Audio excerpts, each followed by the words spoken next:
সুপ্রিয় দর্শক, আমি জিএম শফিউল্লাহ। আমার পেজের নাম চোখের কাজল 02। আমি আপনাদের সামনে একটি ছোট্ট গাছের চারা বিক্রেতার আদর্শ গুণাবলী তুলে ধরছি। আমার এই ভিডিওটি স্কিপ না করে আমার এই ভিডিওটা যে যেখান থেকে দেখছেন তাদেরকে জানাই একগুচ্ছ লাল গোলাপের শুভেচ্ছা ও ভালোবাসার অবিরাম।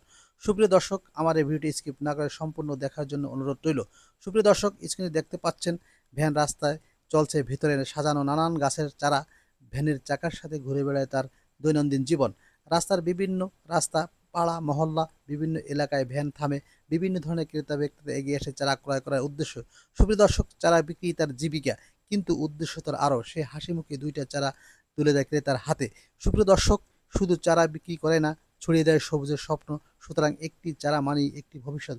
সুপ্রিয় দর্শক, আপনি যে স্ক্রিনে ভদ্রলোকটি দেখতে পাচ্ছেন, ওনার নাম হচ্ছে নজরুল ইসলাম। সে ভ্যানের চাকার সাথে ঘুরে বেড়ায় তার স্বপ্ন, তার আগামী ভবিষ্যৎ। সে এটা দিয়েই তার চলে সংসার। সুপ্রিয় দর্শক, কিন্তু ব্যবসায় শুধু ন, সে ছড়িয়ে দেয় সবুজের স্বপ্ন।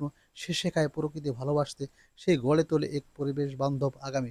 সুপ্রিয় দর্শক, এই ভদ্রলোকটি সে একটি ব্যতিক্রমধর্মী ব্যবসার সাথে জড়িত। সে ইচ্ছা করলে চায়ের দোকান, বিভিন্ন ব্যবসা করতে পারত, কিন্তু সে সবুজকে ভালোবাসে, আগামী দিনের ভবিষ্যৎকে ভালোবাসে, জানে ভবিষ্যৎ গড়তে ভালোবাসে। এই জন্যই সে এই ব্যবসা বেছে নিয়েছে। সুপ্রিয় দর্শক, এই ভিডিওটা যদি আপনাদের কিছুটা ভালো লেগে থাকে, তাহলে একটি কমেন্ট, একটি শেয়ার দিয়ে অন্যদেরকে দেখার সুযোগ করে দেবেন, যাতে করে সে একটি আগামী ভবিষ্যৎ এবং স্বপ্ন বুনতে পারে। সবার মঙ্গল উত্তরোত্তর কামনা করে আমি আমার এই ভিডিও থেকে বিদায় নিচ্ছি। খোদা হাফেজ, দেখা হবে সেই ডিজিটাল প্ল্যাটফর্মে। ধন্যবাদ।